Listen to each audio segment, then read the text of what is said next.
Está começando mais um programa Evidências, sempre em busca de fatos que comprovem a veracidade histórica da Bíblia Sagrada. E hoje teremos como tema justamente os mitos da Bíblia Sagrada. Mas espere um pouco. Se esse é um programa em busca de evidências a favor das Escrituras, como podemos ter como título os mitos da Bíblia? Seria um erro de edição ou uma forma de afirmar que não existem mitos? Não se trata disso. Não é erro de edição, nem negação de que existam tais mitos, porque, pasmem, eles existem. Mas fique tranquilo, eles não fazem parte da Bíblia Sagrada em si. Eles apenas são mitos criados por pessoas que acreditam na Bíblia. Deixe-me explicar melhor e você entenderá o objetivo deste programa de hoje.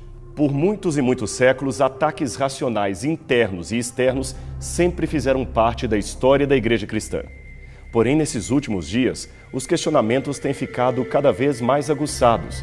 Logo, mais do que nunca, devemos pôr em prática o que está em 1 Pedro, capítulo 3, versículos 15 e 16, que diz: Estejam sempre preparados para responder com lógica a todo aquele que lhes pedir a razão da esperança que existe em vocês, fazendo todavia com humildade e respeito e principalmente com uma consciência tranquila.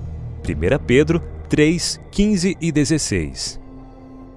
É claro que é triste ver pessoas distorcendo a palavra de Deus com argumentos racionalistas, como aliás fazem muitos livros, revistas e documentários de televisão que encontramos por aí. Contudo, pior do que ver um oponente questionando a nossa fé é ouvir um aliado defender mal a doutrina na qual acreditamos. Isto, infelizmente, ocorre, e muito no seio cristão.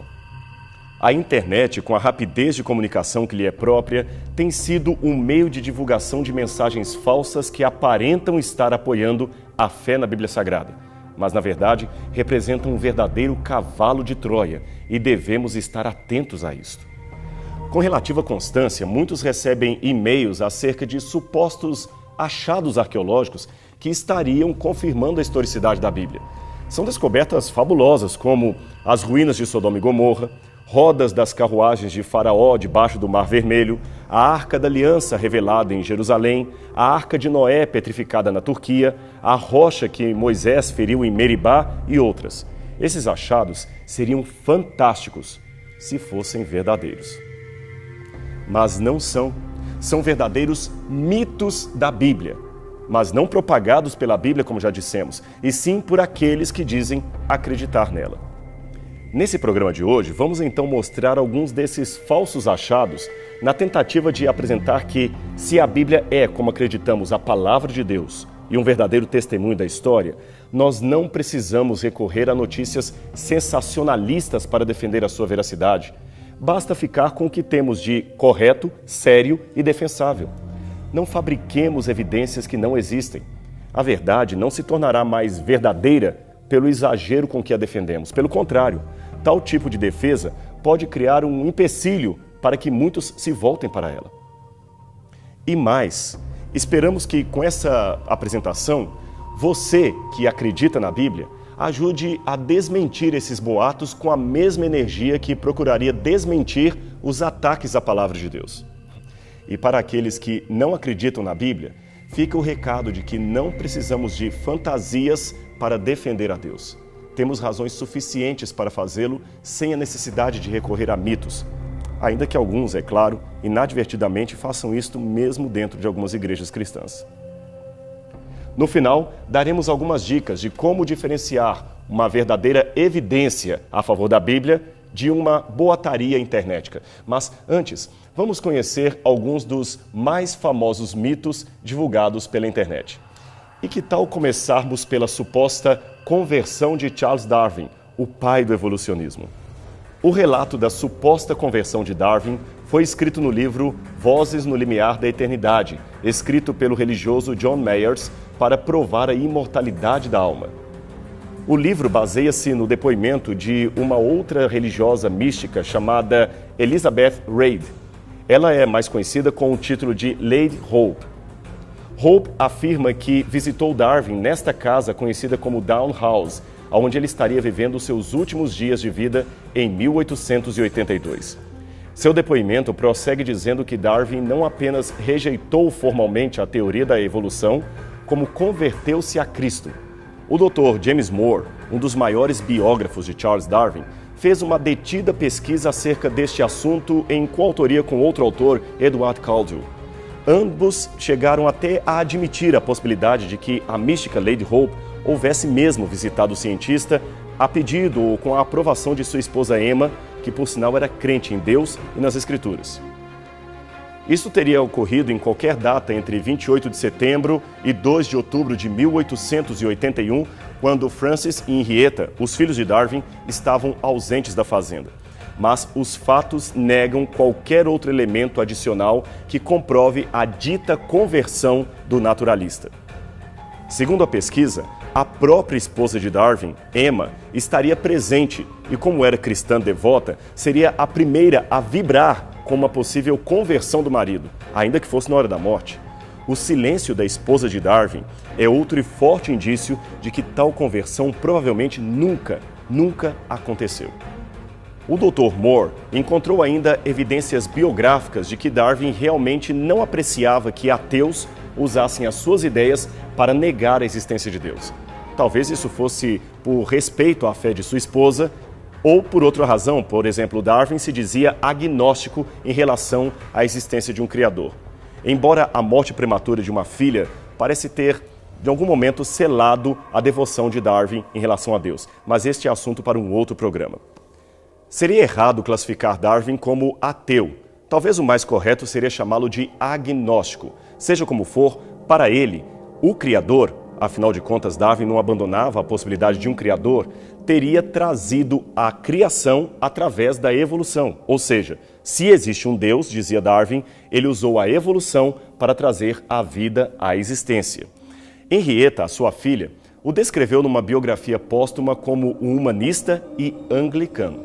Bem, seja como for, Darwin, embora não fosse cristão devoto, definitivamente não apreciava ser identificado como ateu.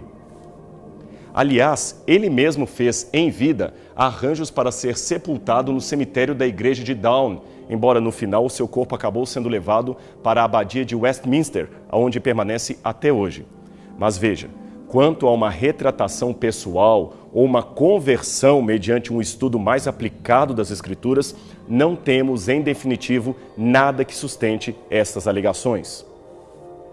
Agora, vamos falar um pouquinho sobre outro falso argumento que tem inundado as telas de computador: o suposto achado da Arca de Noé. Alguns religiosos estão, na verdade, tentando procurar com cientificidade e entusiasmo a arca, mas admitem que não a encontraram. Outros afirmam categoricamente que a encontraram, como, por exemplo, um grupo de pesquisadores chineses da região de Hong Kong. O curioso é que, segundo um levantamento incompleto do site noahsarksearch.com, existem hoje mais de 40 alegadas descobertas da Arca de Noé, e todas em pontos diferentes do globo, a maioria, claro, na atual Cordilheira do Ararat. Só esse dado já coloca em dúvida a maioria dos achados, pois, a menos que a arca esteja em movimento ou encontre-se partida em vários pedaços, a confirmação de uma dessas alegações torna todas as demais mentirosas. E o que é mais interessante, cada um defende o seu achado como real e oferece curiosas provas que vão desde o testemunho oral até restos de madeira petrificada e supostas fotos de avião e satélite que seriam os restos do barco sob as geleiras da Turquia. O fato é que nenhuma dessas alegações se mostrou comprovada para além de qualquer questionamento. E muitas delas, além de contraditórias, já foram desmentidas, embora e-mails e mensagens desatualizadas continuem a todo vapor sendo enviadas pelo correio eletrônico.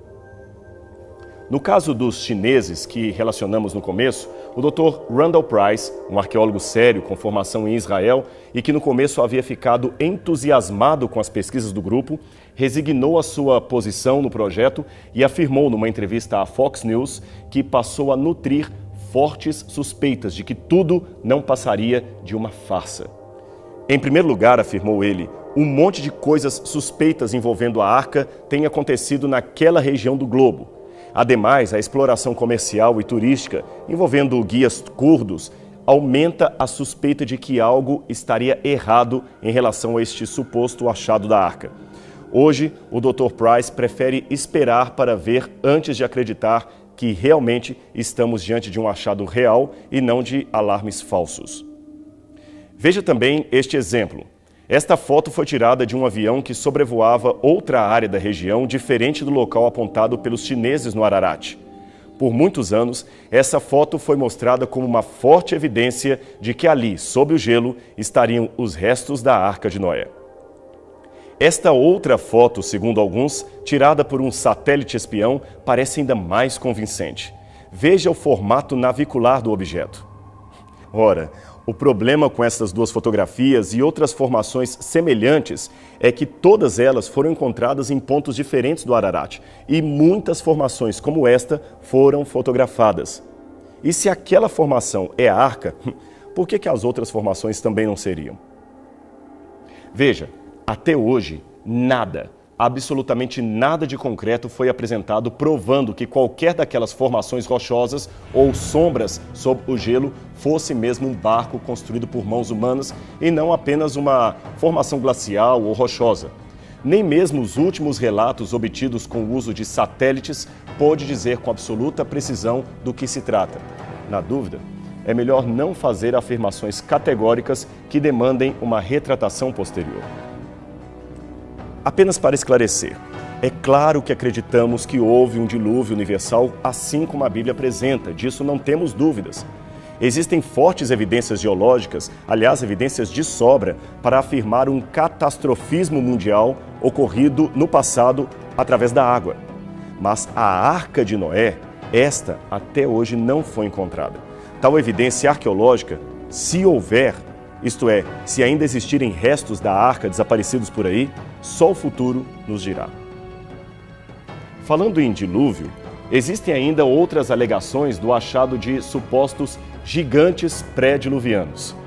Ora, os únicos paquidermes realmente pré-diluvianos até agora encontrados são fósseis de dinossauros. Seres humanos gigantescos não foram localizados. E o que dizer então destas fotografias? Elas estão à solta em várias páginas da internet e a resposta seria apenas uma. São todas falsas, sem exceção. Esse tipo de fraude vem de longe. Veja esse suposto gigante antediluviano petrificado e descoberto em 1869 em Nova York. Ele media cerca de 3 metros de altura com um pé de 53 centímetros. Mas, na verdade, ele foi esculpido e enterrado por 1 ou 2 anos antes de sua descoberta. Quem o esculpiu foi este homem, Edwin Burkhardt, a mando de um fabricante de cigarros chamado George Hill, que aparece de cartola e, sobretudo, neste canto esquerdo da fotografia. Muitos vinham de todas as partes visitar o fóssil, mesmo com a multidão de especialistas dizendo que o mesmo era falso. Cobrava-se 50 centavos de dólar por pessoa. O engano foi tal que até uma cerimônia oficial de ressepultamento foi feita para o gigante, contando inclusive com a presença do prefeito da cidade. Barnum, um dono de circo especialista em fraudes, quis comprar o gigante por $30 mil, mas como não conseguiu fazer negócio, ele mesmo mandou fazer uma cópia, alegando que o seu gigante era o verdadeiro e o outro falso. O primeiro caso de falsificação de uma fraude. É bom que se esclareça. Ainda que tenhamos na Bíblia, em Gênesis capítulo 6, verso 4, a descrição de que havia gigantes na terra antes do dilúvio, de modo algum a Bíblia está se referindo a gigantes com 15 ou 20 metros de altura. Embora a população pré-diluviana devesse, é claro, ser de maior estatura do que os atuais, isto não significa que eles fossem de 20 metros. Apenas que eram mais altos e tinham uma inteligência superior à nossa. Existem boas razões linguísticas para acreditar que a palavra hebraica Nefilim, que nossas Bíblias traduzem por gigantes, viria da raiz nafal, que significaria terroristas, homens violentos, e não gigantes do tamanho de um prédio. O estudo de línguas originais da Bíblia ajuda muito no entendimento do seu conteúdo, e as pessoas deveriam prestar atenção nos resultados desta pesquisa. Já que falamos do dilúvio, de gigantes, de paquidermes, que tal uma outra lenda urbana muito mencionada por aí? é a de que fósseis humanos teriam sido encontrados junto a fósseis de animais pré-diluvianos, provando assim que homens e dinossauros conviveram juntos. Isto também não procede. Em Glen Rose, no Texas, no leito do rio Paluxy, podemos ver as supostas pegadas humanas juntamente com pegadas de dinossauros gravadas em rochas. A formação rochosa é do Cretáceo, e isso, em tese, provaria que seres humanos conviveram com esses paquidermes. Em 1970, foi entrevistado Charles Moss, que aparece de chapéu ao centro. Ele, juntamente com seu sócio chamado James Riles, cortavam a pedra e vendiam como pegadas. Esta venda acontecia desde 1930. Veja uma cena onde ambos aparecem cortando as pegadas. Algumas das pedras cortadas estão até hoje expostas no Museu de Criacionismo, um museu amador. Veja o nítido contorno da pegada humana juntamente com a possível pata de um Tiranossauro Rex. Moss declarou que as pegadas humanas eram produzidas em sua maior parte por um pé descalço, mas às vezes também aparentavam ser um pé calçado. Os rastros variavam de meio metro a 2 metros. Havia também rastros humanos cruzando rastros de dinossauros e pegadas de dinossauro que destruiriam a sequência das pegadas humanas.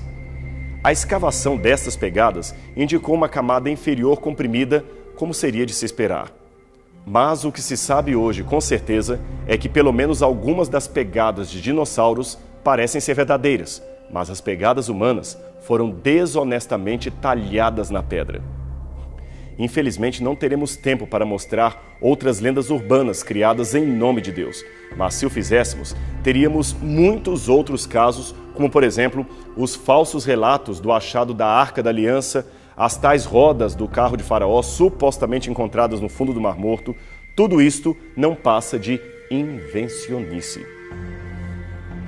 Houve um pregador certa vez que afirmou categoricamente do púlpito de uma igreja que os homens tinham uma costela a menos, o que provaria que a mulher, originalmente, conforme o relato do Gênesis, foi criada de uma costela de Adão. Ora, isto não é verdade. Tanto os homens quanto as mulheres têm 12 costelas, 12 de cada lado. Ademais, de acordo com o livro de anatomia clínica orientada pelos doutores Keith Moore e Arthur Daley, a costela tem uma capacidade regenerativa. Se a membrana externa, periósteum, for deixada intacta, a costela se recompõe. Portanto, nada indica que Adão tivesse realmente ficado sem costela após a criação de Eva. Mas isso também seria uma especulação completamente sem sentido. Todo pesquisador, especialmente aquele que lida com temas religiosos, tem de ter cuidado redobrado antes de fazer determinadas afirmações, principalmente em público ou através da internet. Aqui vão algumas dicas para ajudar você a diferenciar um fato de um boato. Primeiro, cheque a fonte da pesquisa. Se alguém afirma ou publica num site, por exemplo, que a NASA encontrou um dia de 24 horas perdido no curso das estrelas, evidenciando o longo dia de Josué 10 e o retrocesso da sombra do relógio de Acás, em 2 Reis, capítulo 20, verifique se há de fato algum artigo científico ou alguma nota num site oficial da NASA confirmando aquilo. E cuidado, neste caso específico do dia faltante, muitos sites chegaram a citar, evidentemente sem fontes primárias, nomes de supostos engenheiros e cientistas, como um certo Dr. Harold Hill, do laboratório de Greenbelt, que teria feito a descoberta. O fato é que a NASA não somente disse desconhecer tal experimento, como negou que qualquer pesquisador de Greenbelt estivesse envolvido alguma vez num projeto como esse. Tudo não passou de uma informação distorcida e de uma desonestidade através da internet. Outra dica: cheque a área de formação daquele que fez a afirmação. Ele é um pesquisador formado na área ou um dentista falando de arqueologia? É claro que existem conhecimentos gerais que não demandam especialização. Ninguém, é claro, precisa ser PhD em física para afirmar que Newton descobriu a lei da gravidade. Mas para afirmar que a lei da termodinâmica age deste modo e não daquele outro, você precisa ser da área ou citar pessoas que são da área. Esta é uma dica importante para os dois lados, os que creem na Bíblia e os que não creem, porque muitas vezes documentários de televisão, especialmente aqueles documentários antirreligiosos, apresentam apenas especialistas ateus ou descrentes fazendo afirmações sobre as suas áreas de atuação e dando a entender que todos os formados naquela área pensam exatamente daquele mesmo modo, deixando a impressão de que apenas leigos acreditam na harmonia entre ciência e religião. Não é bem assim. Por isso, nesse programa, apresentamos o lado especializado da fé para contrabalancear com outros documentários que apresentam apenas o lado da descrença. E um detalhe muito importante. Tome bastante cuidado com aquelas revistas de banca de jornal que se dizem científicas, mas definitivamente não são. Não se tratam de revistas indexadas, isto é, elas não fazem parte do índex de periódicos especializados que as universidades aceitariam como fonte para uma tese ou como meio de divulgação oficial de uma pesquisa científica. O mesmo vale para muitos documentários da TV. É que essas publicações geralmente são feitas por jornalistas. Não estou dizendo que eles mintam, não se trata disso. Mas a ênfase que alguns jornalistas dão numa matéria é muito forte apenas para torná-la sensacionalista o bastante a ponto de ser vendida. Eles fazem com que uma hipótese se torne uma certeza absoluta, ou que a conclusão de um especialista se torne a voz oficial de toda aquela área de conhecimento. É claro que nem todos os jornalistas agem assim, mas infelizmente algumas matérias se valem do sensacionalismo. Deixe-me dar um exemplo. Recentemente eu vi pessoas vegetarianas querendo de todas as formas abolir a soja de seu cardápio apenas por causa de um artigo publicado numa revista dessas de banca de jornal. Este artigo alertava contra uma série de malefícios provocados pela soja. Até que recentemente vi um outro artigo esclarecedor de 2 especialistas dizendo que aquilo foi um alarme e que nenhuma pesquisa sobre a soja apresentou, até a data da publicação, resultados conclusivos contra aquele alimento como fonte de proteína. Bem, vamos voltar à nossa lista. Em terceiro lugar, tenha a certeza do que a Bíblia realmente diz. Muitas distorções são criadas não pelo que a Bíblia disse, mas pelo que ela não disse. Em nenhum canto das Escrituras, por exemplo, está dito que Adão passou a ter uma costela a menos do que a mulher. Isso é dedução gratuita e especulativa, para não dizer irreal. Um livro polêmico lançado recentemente nos Estados Unidos e também no Brasil foi escrito pelo jornalista André Keane. O título não poderia ser mais provocante. O culto do amador. Como a internet tem matado a nossa cultura e assassinado a nossa economia. Alguns o acharam o livro do ano, outros o abominaram. Eu deixo a cada um a sua própria opinião acerca da obra, mas eu gostaria de lançar mão dela para concordar com pelo menos uma coisa que o autor colocou.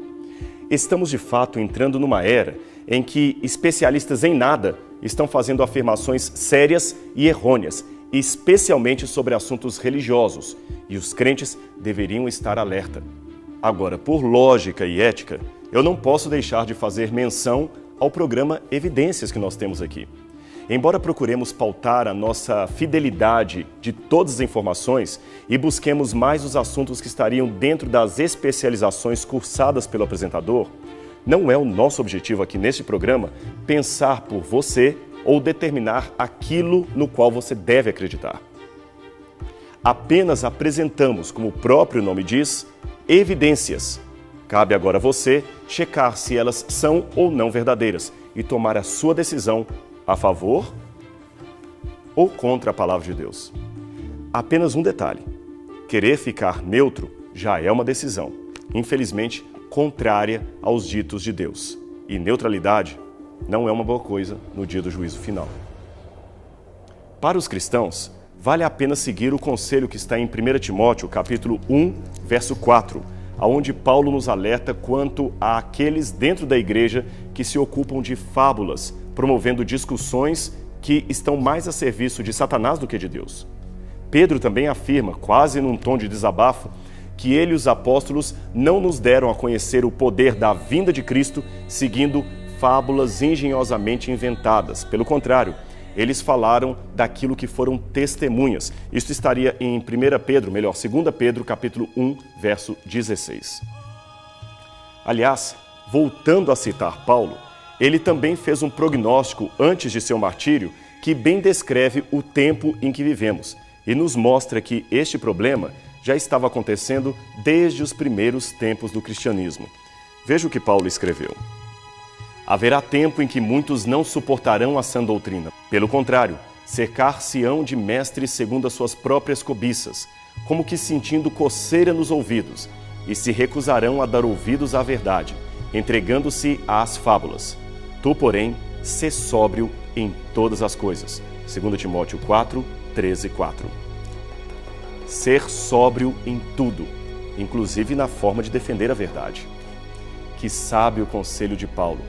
Basta agora colocá-lo em prática e mostrar que vale a pena acreditar em Deus. Deus não é um mito, Deus não é uma fábula, Ele é real. E estamos aqui no Evidências para testemunhar isto para você. A gente se vê no próximo programa.